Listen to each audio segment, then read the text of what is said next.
अति बलवाना राम राम रतियो रे।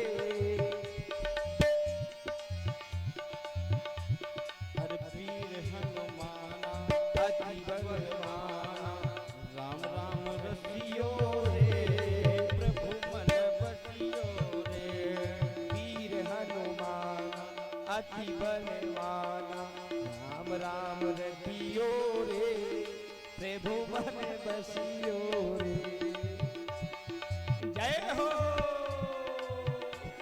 अच्छा ऊपर हाथ उठाइए सभी लोग हाथ उठाइए, पीछे वाले भी सब लोग जिनको भगवान ने हाथ दिया है मिट्टी ताली बजाते हुए। वीर हनुमान अति बलवान राम राम रतियो रे। हर प्रभु मन बसियो रे। जय हो।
हरि बोल।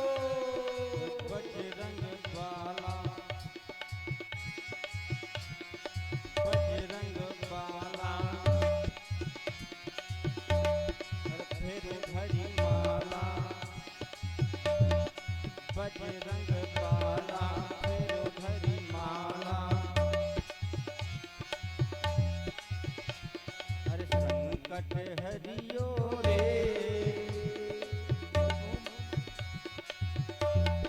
जय हो। अरे बजरंग बाला फिर भगवाना। और सभी लोग हाथों को ऊपर उठाएंगे और ताली बजाएंगे। अरे बजरंग बाला बजरंग बाला फिर भरी माला। संकट हरियो रे। अरे बजरंग बाला फिर भरी माला। संकट हरियो रे। अरे प्रभु मन बसियो रे। वीर हनुमान अति बलवान राम राम रसियो रे। प्रभु मन बसियो रे। जय हो।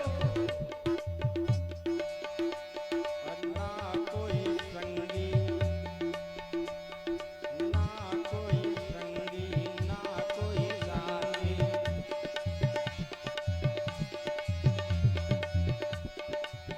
हमारे हनुमान जी महाराज की महिमा जैसा कि व्यास जी महाराज ने बताया, बहुत ही सुंदर महिमा संगम जी महाराज के द्वारा जो चित्रकूट धाम से बहुत ही सुंदर कथा आप लोग जो सुनने को मिल रही है संगम जी महाराज के मुखार बिंदों के द्वारा, बहुत ही दिव्य कथा भी 7 तारीख से चंदवारी में महाराज जी की कथा होगी।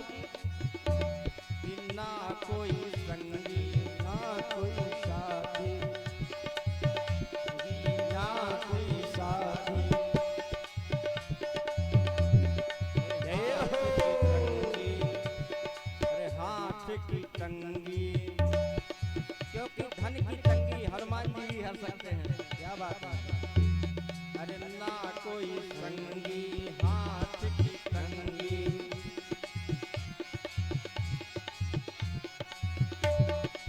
जल्दी हरियो रे,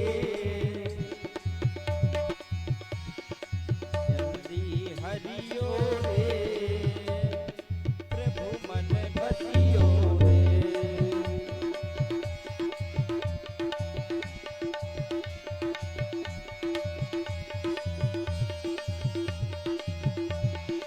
हरि बोल। जय हो।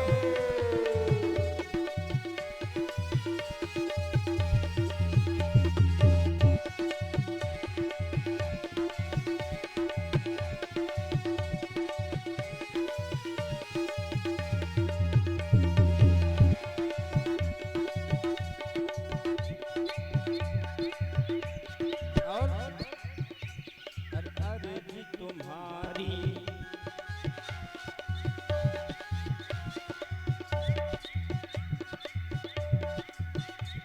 अरे अर्जी तुम्हारी, मर्जी तुम्हारी, हरि मर्जी तुम्हारी, अरे अर्जी तुम्हारी, मर्जी तुम्हारी।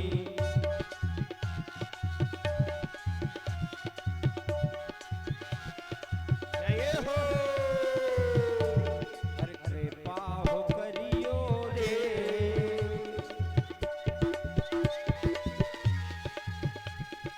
जय हो। अरे प्रभु मन बसियो रे।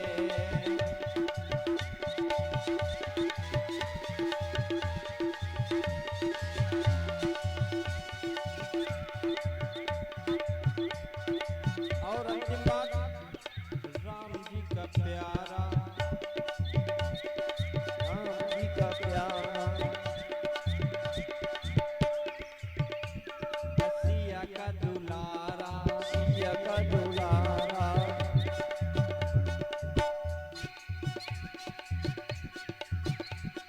मधुर मधुर ताली सेवा करते रहे अभी लोग। और तालियां बजती रहनी चाहिए।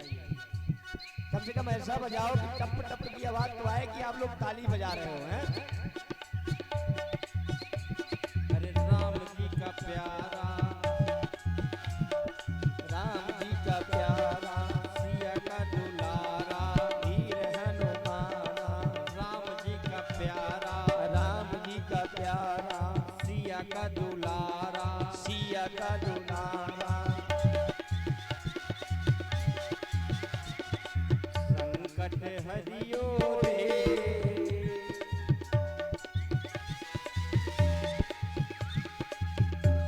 अरे मेरो मन बसियो रे। मन बसियो। अरे जय हो। माना वीर हनुमाना, अति बलवाना, वीर हनुमाना, अति बलवाना, राम राम बसियो रे, प्रभु मन बसियो रे।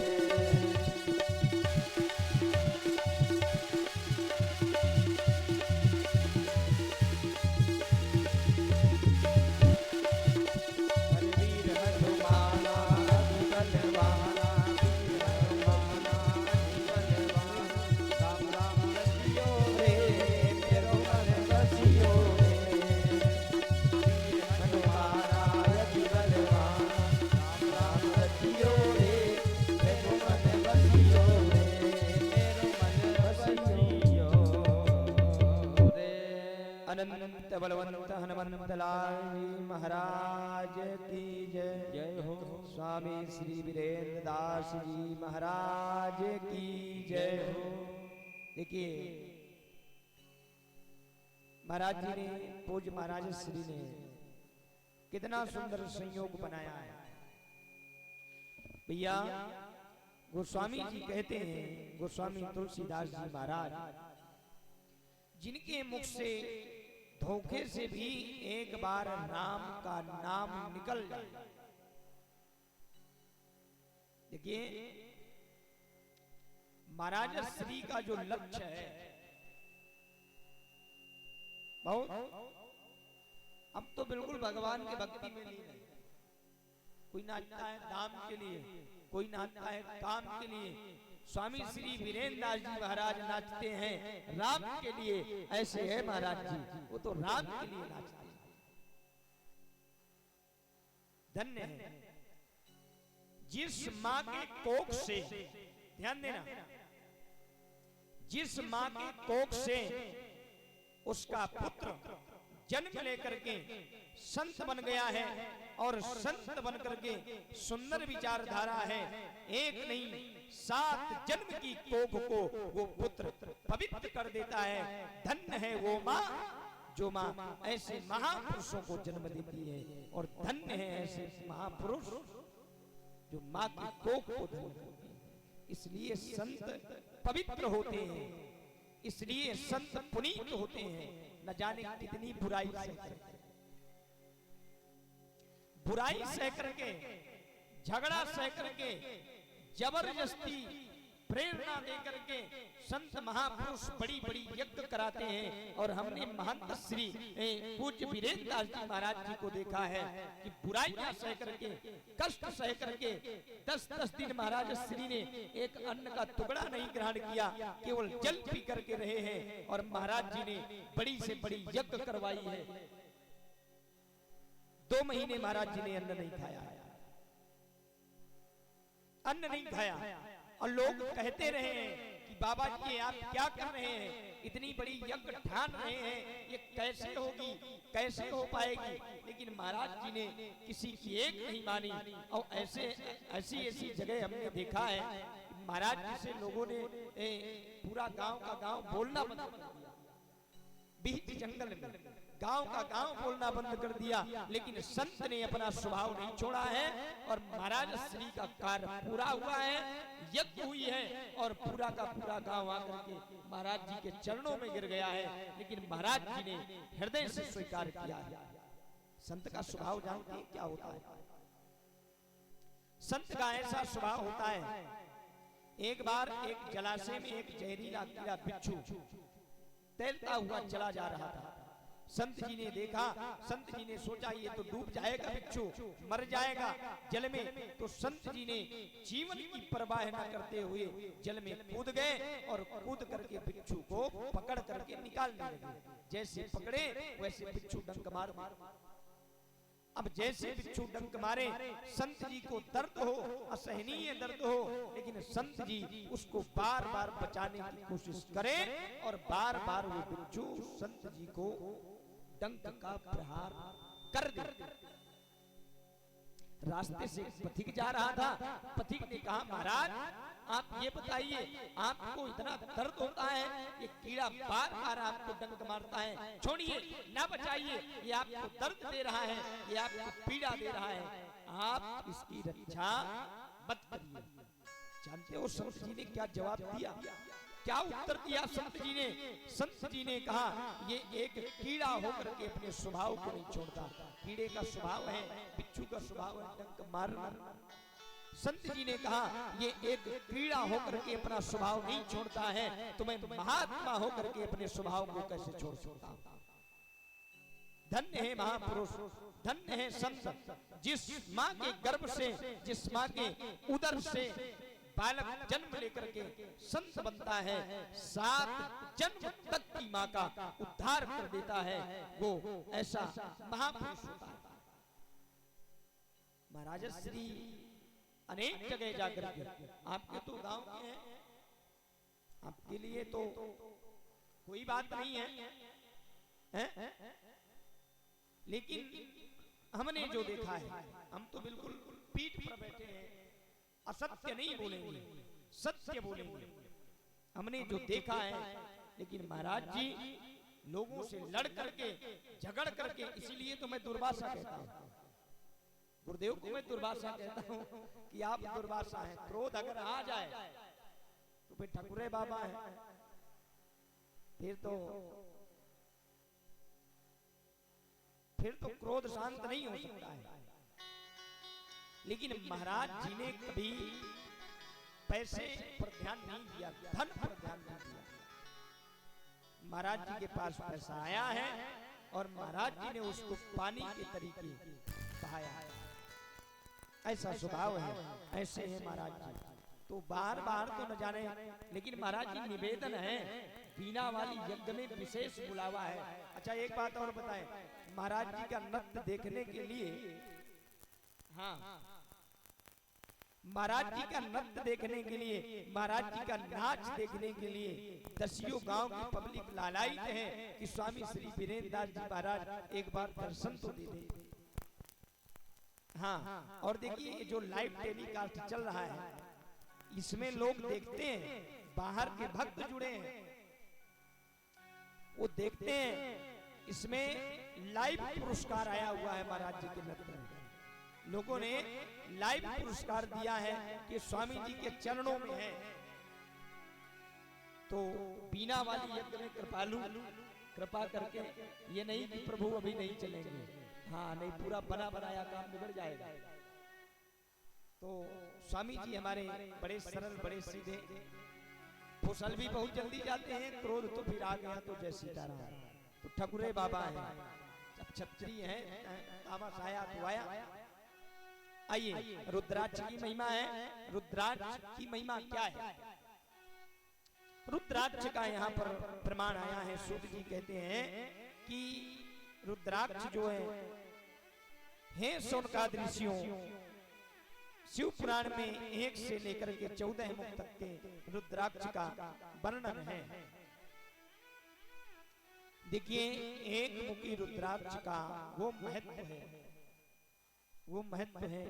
एक मुखी रुद्राक्ष इंदिरा गांधी प्रधानमंत्री, हमारे यहाँ की महिला प्रधानमंत्री, जिनका बहुत सुंदर शासनकाल था, ऐसे राजा के हम लोग ऋणी हैं, ऐसे राजा के हम लोग ऋणी हैं।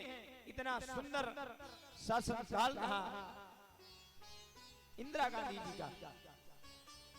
एक मुखी रुद्राक्ष था, लेकिन जिस दिन उनकी मृत्यु हुई है, उस दिन एक मुखी रुद्राक्ष उन्होंने धारण नहीं किया, उसको रख दिया था। अगर एक मुखी रुद्राक्ष धारण किए होती तो बाल माता नहीं होती। ये एक मुखी रुद्राक्ष की महिमा है।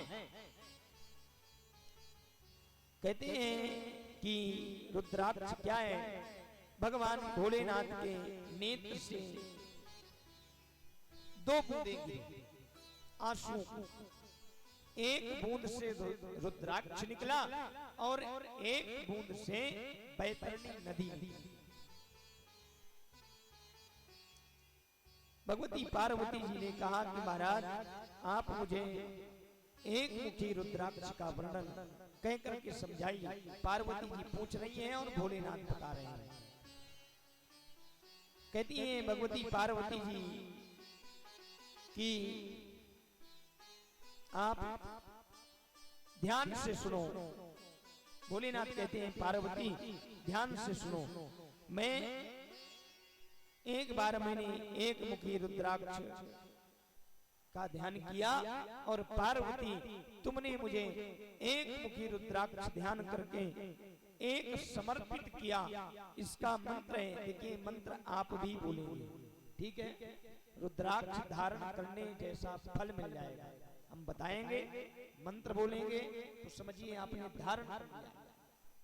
भोलेनाथ कहते हैं सभी लोग मंत्र बोलेंगे, पुरुष वर्ग भी बोलेंगे, माताएं भी बोलेंगी, मेरी बहनें भी बोलेंगी, जो जिनके कानों तक जा रही है आवाज, वो सब लोग मंत्र बोलेंगे और मंत्र बोल करके मन में धारणा करेंगे कि भोलेनाथ ये आपका जो प्रसाद मिला है शिव पुराण सुनने का, ये प्रसाद हम ग्रहण कर रहे हैं।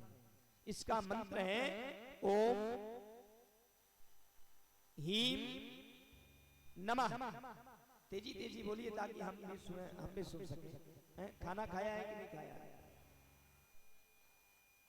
देखिए मैं तो 4 घंटे बोलता हूं नित्य, और 20 दिन तो आप ही के यहाँ बोलना है।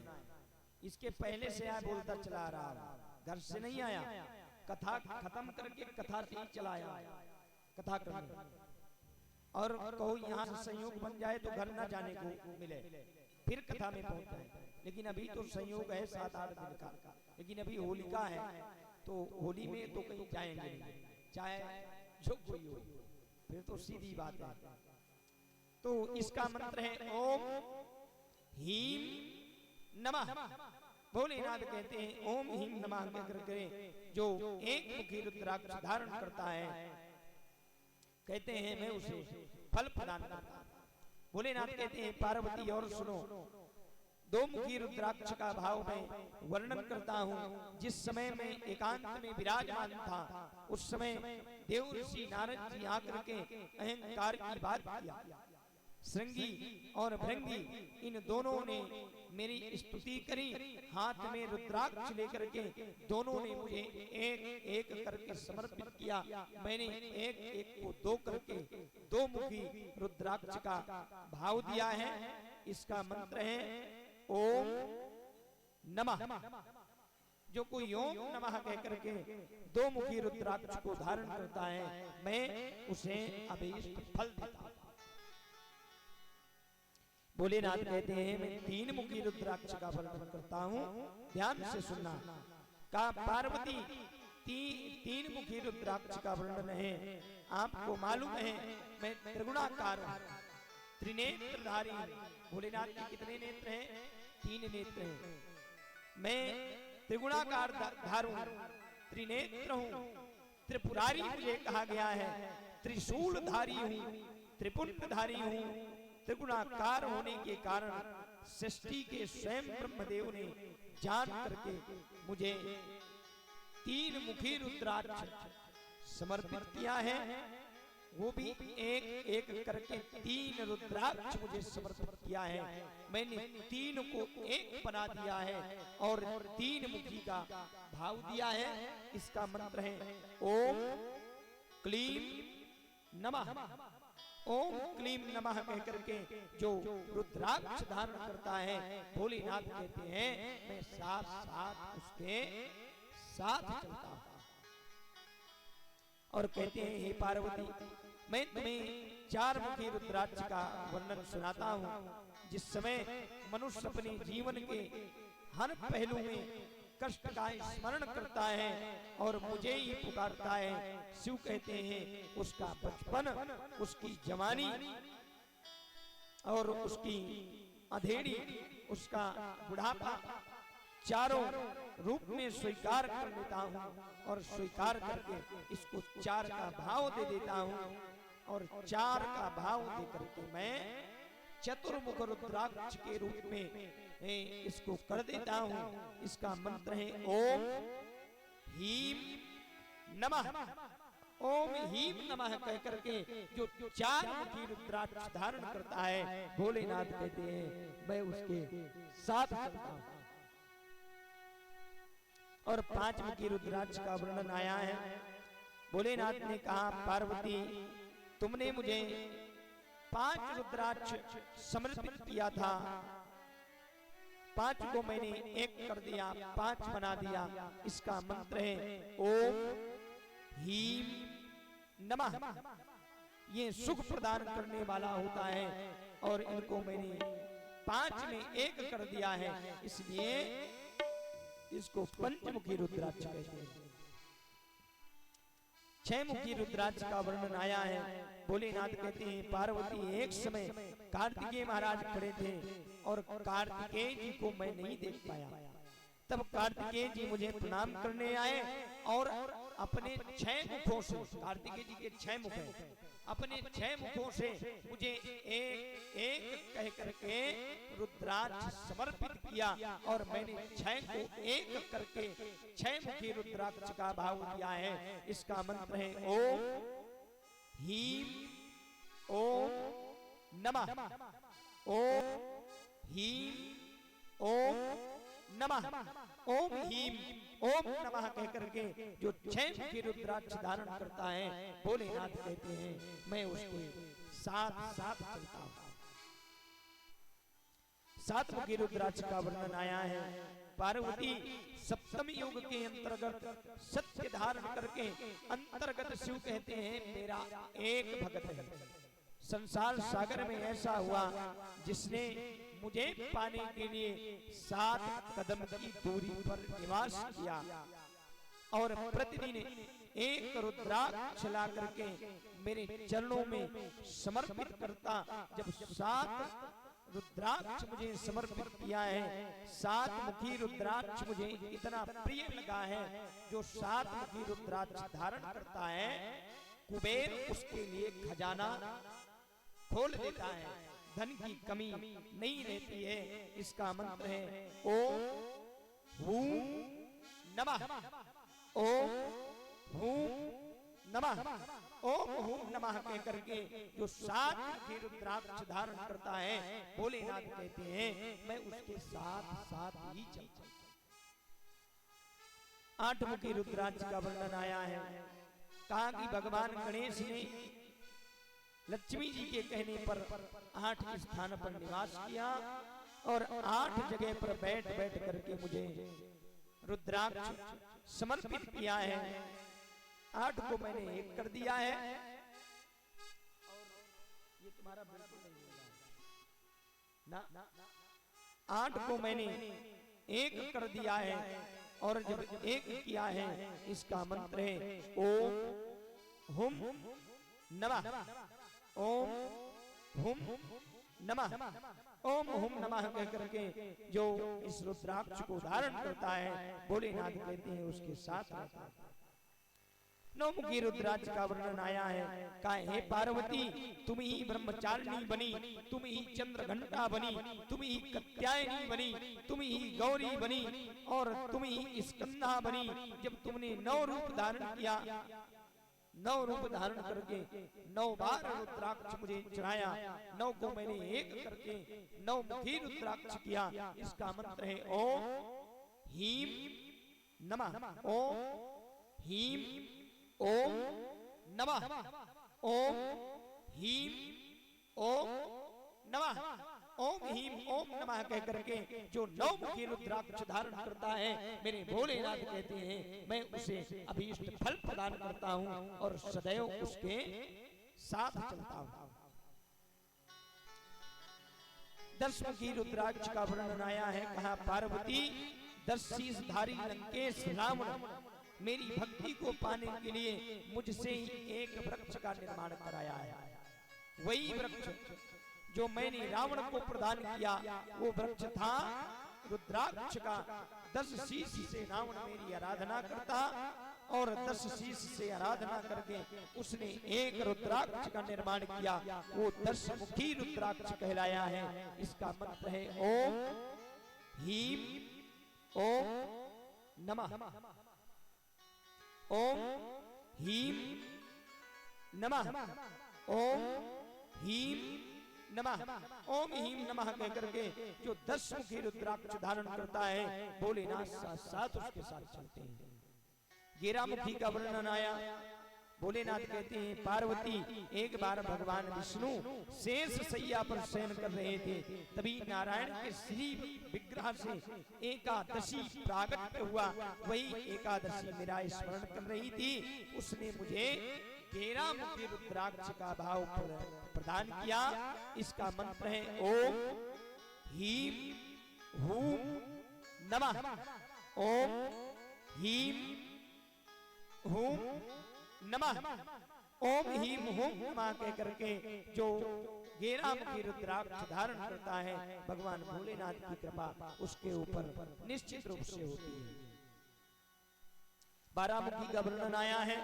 हे पार्वती, संसार सागर में रहने वाला संसारिक मनुष्य जब अनेक बार जन्म धारण कर लेता है, अंत में मुझे ही पाना चाहता है और एक रुद्राक्ष मुझे समर्पित करता है, अंत में 12 मुख धारण कर लेता है।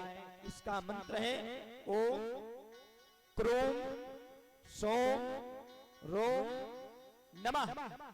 ओम क्रोम सोम रोम नमः। ओम क्रोम सोम रोम नमः। ओम क्रोम सोम रोम नमः कह करके जो इस मंत्र का मंत्र कह करके धारण करता है, पार्वती वो मेरा लाडला भक्त हो जाता है। इसलिए 12 मुखी रुद्राक्ष का वर्णन आया है। कहते हैं पार्वती 13 मुखी रुद्राक्ष का वर्णन है। जितनी नदी है, सरोवर है, कुंड है, सबने मेरा ही स्मरण किया है। नदी, सरोवर और कुंड ये भी भोलेनाथ का स्मरण करते हैं। और सबने मुझ पर 14 रुद्राक्ष समर्पित किया। 14 को मैंने एक करके 14 मुखी बना दिया। और इसका मंत्र है ओम। 13 को मैंने एक एक करके 13 कर दिया। इसका मंत्र है ओम हीम नमः। ओम हीम नमः। ओम हीम नमः कह करके 13 मुखी रुद्राक्ष जो धारण करता है, भोलेनाथ कहते हैं वो मुझे बहुत ज्यादा प्रिय है। और अंतिम है 14। तो कितने मुखी तक रुद्राक्ष होते हैं? 1 से लेकर के 14। कोई अगर पूछे कि आप लोगों ने शिव पुराण की कथा सुना, तो ये तो बता ही सकते हैं कि भाई रुद्राक्ष का वर्णन आया, 1 से 14 मुखी तक के रुद्राक्ष होते हैं। 14 मुखी का आया है। शिव कहते हैं पार्वती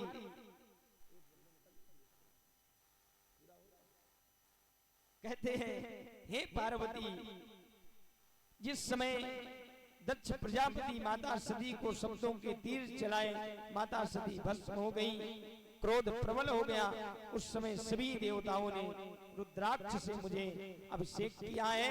इसका मंत्र है ओम नमः। ओम नमः। ओम नमः।